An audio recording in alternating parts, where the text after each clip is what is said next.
Planning के आधार पर बिजाई होगी, किसान का ज़्यादा लाभ होगा। कभी कभी उद्देश्य दूसरे भी रहते हैं, जैसा पानी बचाने का उद्देश्य है। हमने कहा कि अगर धान की बिजाई कम करके विविधीकरण से दूसरी फसलों पर आएंगे तो हम उसमें इंसेंटिव भी देंगे। हमने 7,000 रुपया प्रति एकड़ धान छोड़कर दूसरी फसल बोने वाले को पिछले वर्ष दिया है। 96,000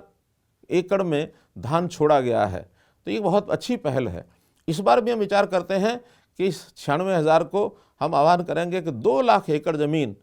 इस पर धान कम करके चाहे कपास बिजाई की जाए और चाहे मक्का बिजाई की जाए अथवा अन्य फसलें जो इस समय की फसलें होंगी खरीफ की, उनकी बिजाई करेंगे, ताकि हमारी पानी की ये बचत होगी और धान के बजाय दूसरी ऐसी फसलें जो कैश क्रॉप्स हैं, जिसमें किसान की आमदन ज़्यादा हो सकती है, उस पर यदि जाएंगे तो उसका भी हमको लाभ मिलेगा। तो इस प्रकार किसान के पंजीकरण करने के बाद वो किसान जो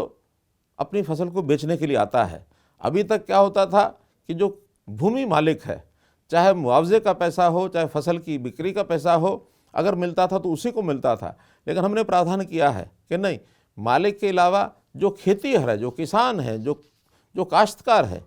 जो रजिस्टर करेगा, रजिस्ट्रेशन के बाद जो मंडी में अनाज लेके आएगा, ये पैसा उसी को मिलेगा। ये प्रावधान पहले नहीं होता था, ये हमने आने के बाद किया है और इससे बहुत बड़ा संतोष ये सब हुआ है। और हमने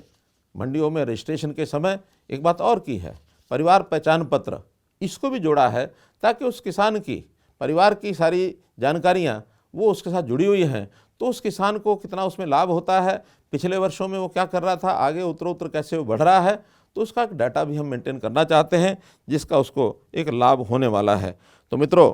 हम किसानों के भले के लिए, जैसा प्रधानमंत्री जी ने कहा था कि हम 2022 किसान की आय डबल करना चाहते हैं। अब ये ठीक है कि बीच में ये जो एक वर्ष और अब दूसरा वर्ष भी कोरोना का एक जो प्रकोप है, इसके कारण से हो सकता है कुछ योजनाएं हमारी उस गति से आगे न बढ़ पाएँ, लेकिन फिर भी हमारी कोशिश रहेगी कि हर काम से ऐसा सिस्टम बनाया जाए कि किसानों को हम उसकी आय जो है वो डबल करा सकें।